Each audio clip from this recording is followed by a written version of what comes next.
tell us your name, position, company, and industry, and then we'll go from there. Okay, so my name is Shreya Mishra, and my most recent position was as an airworthiness engineer with Bombardier Aerospace. So at Bombardier, I started off in Montreal as a DAO lead auditor, and then I moved to Toronto as an airworthiness engineer. So what our department usually took care of was about the safety of all aircrafts manufactured by Bombardier. Okay, cool. That's an industry that's certainly been struck by this pandemic. That's Definitely. sure. And I mean, Bombardier, I don't know much about the industry, but I know it's a world-class organization, like the selling planes It and is. things all It's over the amazing. world. Yeah. Yeah. So how did you find yourself in that industry? So for me, I had always been, fascinated about the mechanics of flight. You know, it's basically how you harness energy out of the free-flowing air around us and then use engineering knowledge to enable flight. I think I was very fascinated by that entire principle. And so I knew I wanted to do engineering, and I loved science and math, of course. And what I had to choose was which university I want to go to. And I remember there was this incident in my senior year in high school. We went to a few universities because we just had to choose which one we really want to go to. And when we got to Ryerson, um, there was an activity where we had to analyze the flight of a bird and how the shape of a bird enables it to fly. And it was such a profound activity. And I think like that is the foundation of how lift is generated for an aircraft. Mhm. So like I knew, I'm like, this is great. This is very interesting. And I just want to learn about it. And I just want to just be in this industry and see how things go. So Interesting. that's how I started. Yeah.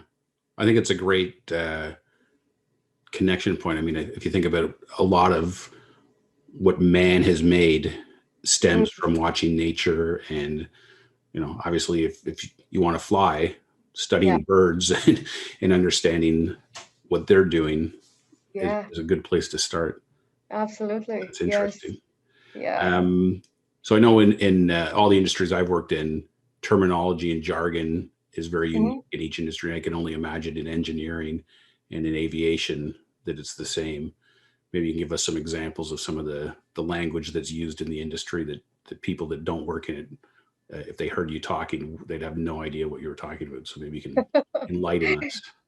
Sure, sure. So I think I will just keep it within the airworthiness aspect because I'm sure there's so many other terms in different realms of aviation. So being in airworthiness, I'll just talk about that portion. So the first thing is what is airworthiness, you know? And so airworthiness simply is like a measurement of an aircraft's suitability for a safe flight. That's the end goal, to be compliant with airworthiness regulations and be safe.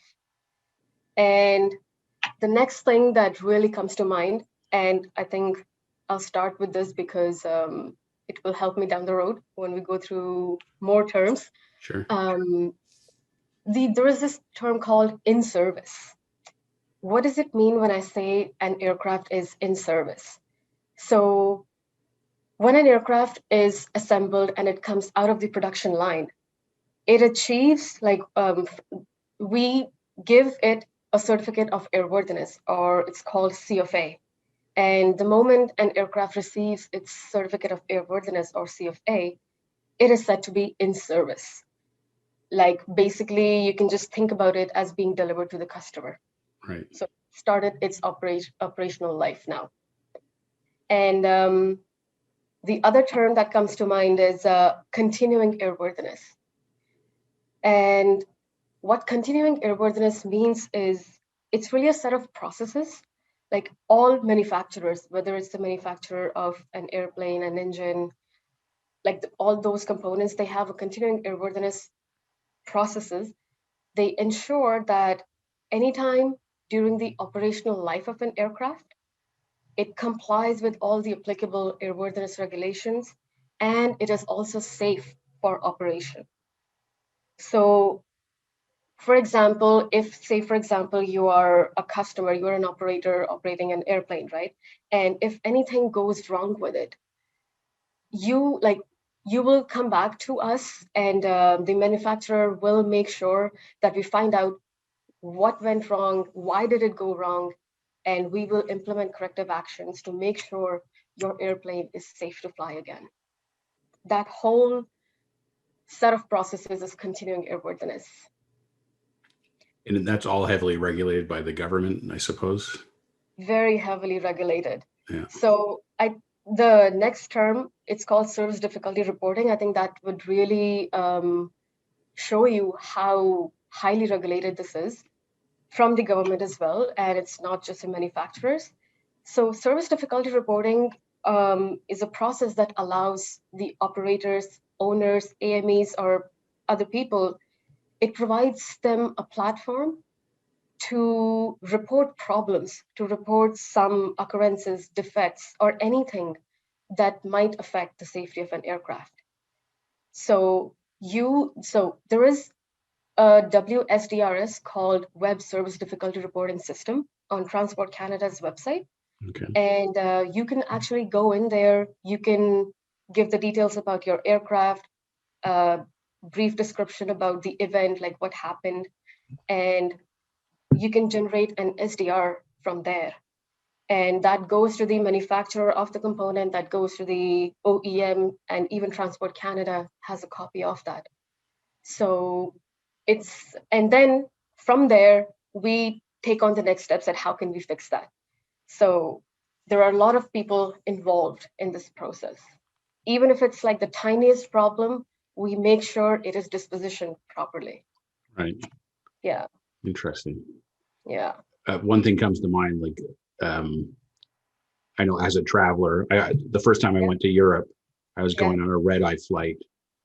So, we were supposed to take off at midnight and it was delayed till 2. And I think it was 3 a.m. by the time they just announced they canceled the flight entirely because of a maintenance issue or something. Yeah. So I had to wait 24 hours until I got to go again. But as a passenger, we all get bent out of shape and irritated. We we just look at the inconvenience. We don't think about everything you just talked about in terms of, it'd be way more inconvenient if you crashed. So safety is paramount. Yes, it is. Safety is number one in this industry. And even if your flight is delayed for XYZ reason, you just, as a passenger, you would also think about getting to your destination safely. And you would not want to be in that flight and just hope that nothing happens. I suppose we've been spoiled because we just think of it like it's automatic, right? Like it's clockwork. These things not now because of the pandemic, but where I live, every 5 minutes there'd be a plane flying overhead, and you just expect it to work because they've done such a good job. You're just so used to it, right? Yeah. Yeah. And I think the good part about that is it gives you an idea of how low the accident rate is in this industry. Although, once you're in the air, you know that, okay, there's nothing in your hands. But the way it's been manufactured, the way it's controlled, the way it's maintained, there is a lot of redundancy. There's a lot of safety built into that plane, Yeah. So. My mother-in-law is afraid of flying, and we often tell her, we don't know the statistics, but it's safer to fly than to drive. It is certainly. But it's amazing how that gets into people's heads. That's true. So the next thing to talk about. Sorry, I or to think get more terminology. I'll just talk about one more term here. Go ahead. Because I think that's very important, and especially given some of the things that have happened in the industry lately, I think we all can appreciate that. It's called Airworthiness Directives, or termed as ADs. That's how we abbreviate it. So Airworthiness Directives, or ADs, they're documents which are issued by the national certifying authorities. Like in Canada, it is Transport Canada. In the US, it's FAA. It's EASA in Europe. So those regulatory bodies, they issued this document to the aircraft owners, informing them of a safety deficiency in their aircraft. So basically, it also outlines some of the actions that the owners need to take before they can fly again. And it's mandatory. It's mandatory. Like you cannot. There are some documents, like there is a service bulletin. Sometimes we issue those service bulletins to inform those operators and the owners that you can do these changes to your aircraft. This is how you do it. But that's mostly optional. But when it has an AD attached to it, the AD mandates those actions to be completed. Otherwise, your aircraft is not safe to fly. Okay. And how it relates today is we all know the unfortunate accident of the 737 MAX. Yeah. And it was grounded for 2 years.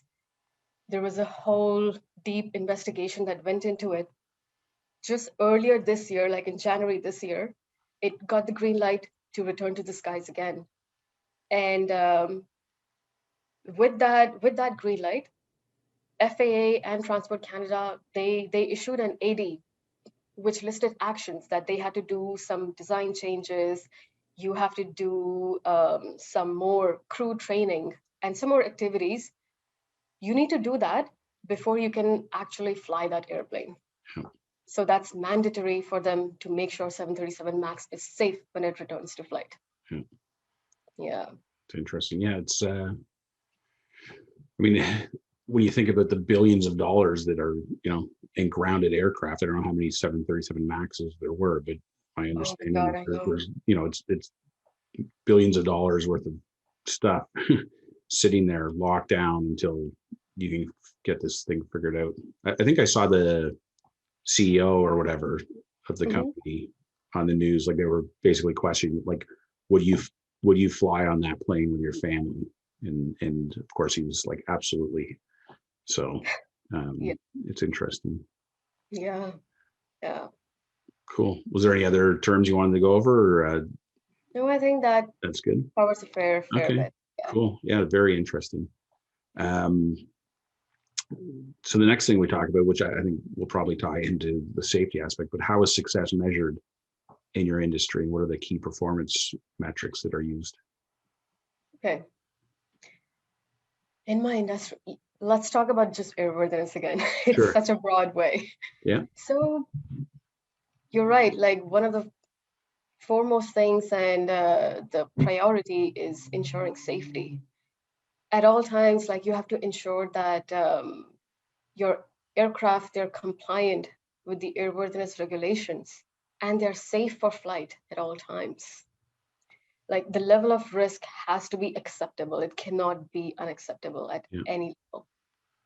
And then the second thing I would say is if any incident occurs, like, just in the field, and if you think that affects the safety of the system, and as an airworthiness engineer, when we do the analysis and when we figure out what is the level of risk to this aircraft because of this incident, um, then based on that risk, we take certain corrective actions within a specified timeline.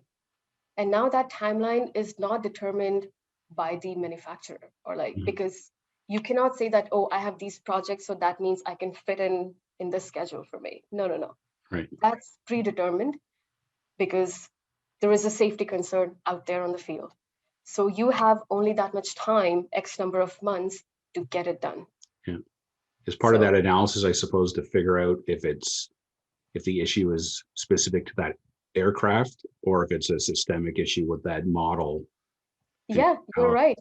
It could either be just one aircraft that the accident occurred on, Yeah. or it could be a subset of the fleet, or it could be a fleet-wide systemic issue. So all of that needs to be completed within that time. Right. Yeah. And like as manufacturers, we have a lot of data and we know if this component is affected, who are the operators that have the aircraft with this component on. Yeah. So we have all that data and we go and contact them ASAP. Is it in is that the secret black box that they always talk about in aircraft that collects all the data? Or Well, has it that collects evolved? the flight data. Yeah. Okay. We have all the other data of what part is where. Sure. That's more relevant to us.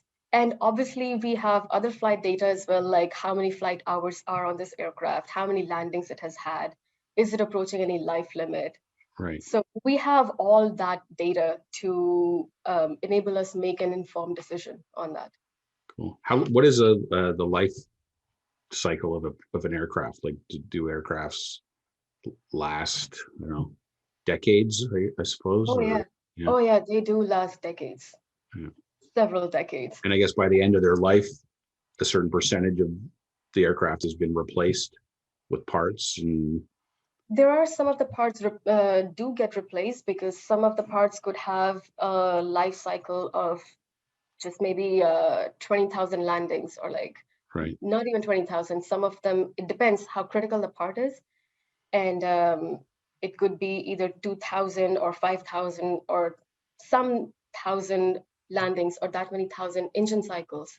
right, So when we talk about aircraft maintenance, the maintenance department of the airlines and the operators, they make sure that all of those parts that are approaching their life limits, they get replaced in their maintenance schedules. right. Yeah. So a lot of parts keep changing throughout the aircraft's life cycle. Interesting. Yeah. Yeah, it's fascinating when you think about it, like how complex managing a fleet of aircraft would be. It is. It's as an outsider, you don't really know about how much goes into the upkeep of an airplane. Yeah. But when you work in the industry, when you're looking at all of these maintenance checks that happen and how extensive they are, you really develop a certain level of appreciation of what goes to keep that plane safe. Yeah, for sure. Yeah. So the next part is talking about skills. So in the aviation industry or in your particular roles, what Mhm. would the top skills be that somebody needs to have? Obviously, engineering background, but beyond that, or including that, I guess. But I'll just let you explain the skill set that's required. Yes, in engineering background, definitely. You understand how those systems work together. And I think it's really important in this industry to be a team player and be collaborative. Um, so for me, being an airworthiness engineer and in the airworthiness department overall, you're constantly interfacing with so many other departments. Like I'll give an example. When something goes wrong in the field, and when we're notified that this is the issue, this is a continuing airworthiness issue we have to investigate. Now we have to talk to the technical engineering department that who is responsible for that component. That what do you think went wrong? We go and talk to reliability. That how much redundancy is built in, or how reliable is this component? And then we go and talk to quality, and sometimes we even go and talk to logistics that, hey, if this part needs to be replaced, do we have enough parts or to do the maintenance? There's so many different departments you deal with, Mhm. and that a continuing airworthiness issue could occur on any portion of an airplane. And every time you investigate, you learn so much about that one component.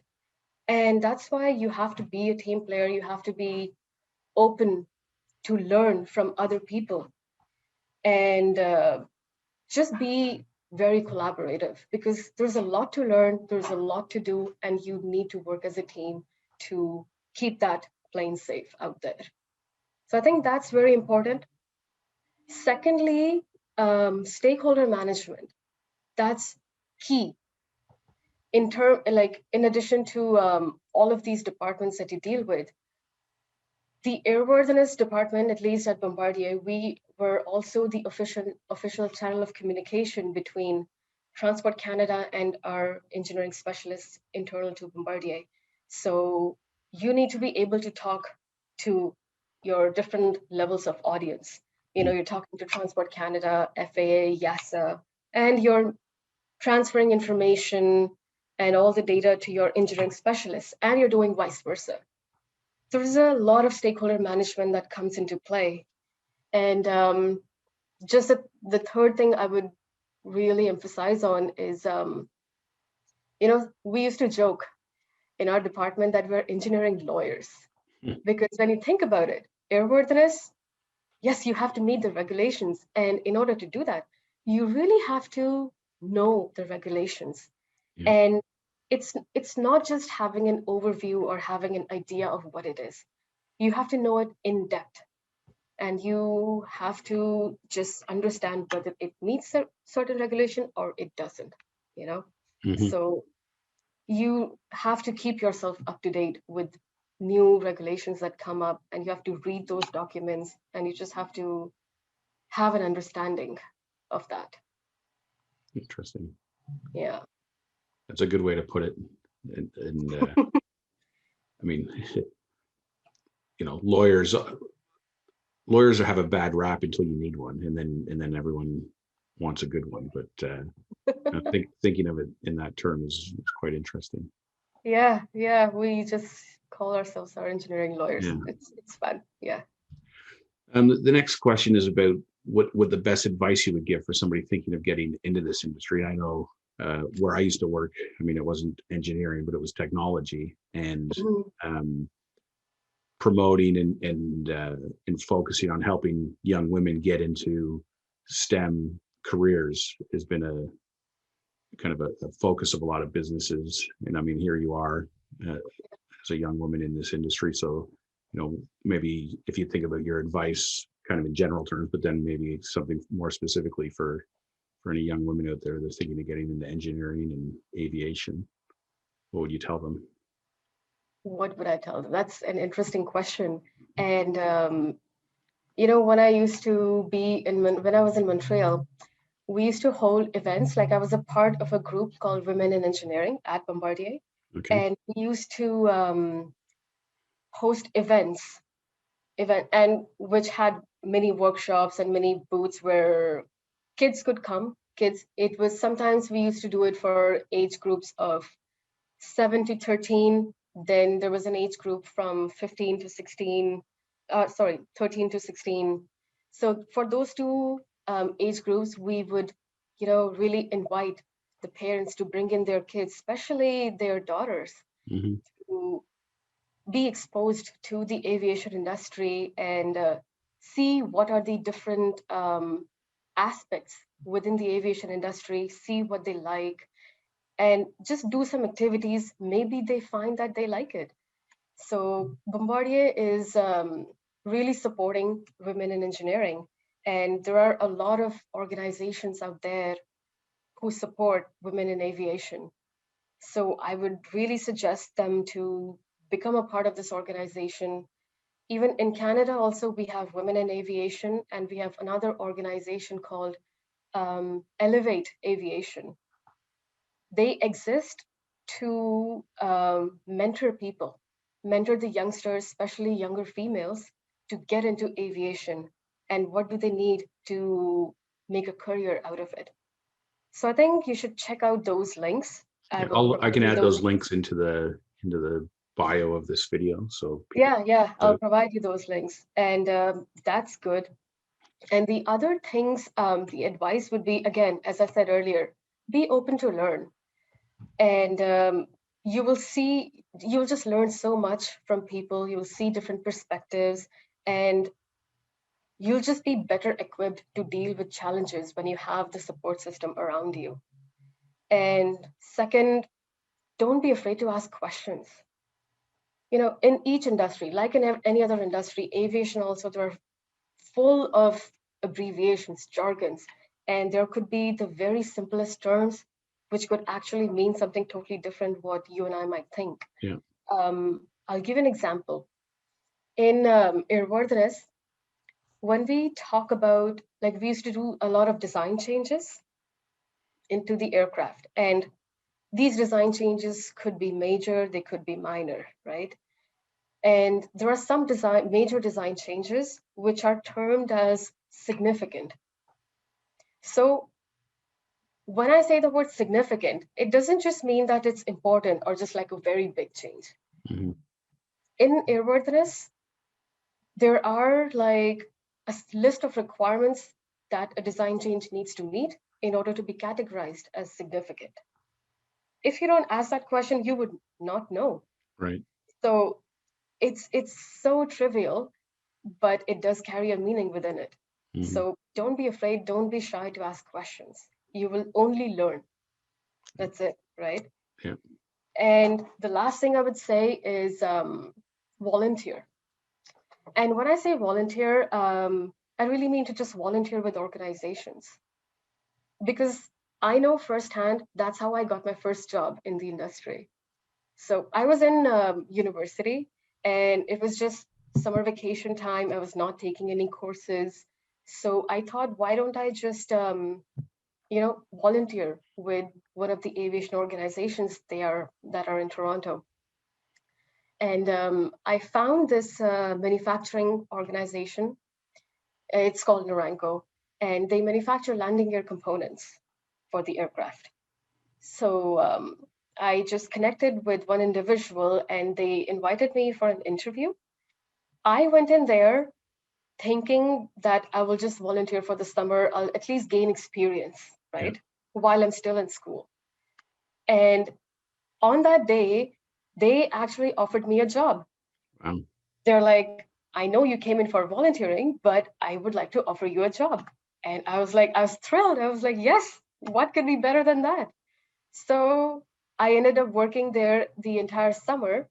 And at the end of the summer season, they asked me that, would you like to continue working for 1 year? Because at Ryerson, we had a co-op program Yeah. that enables students to go on an internship for 1 year to 16 months. And then I told them that, let me just figure out.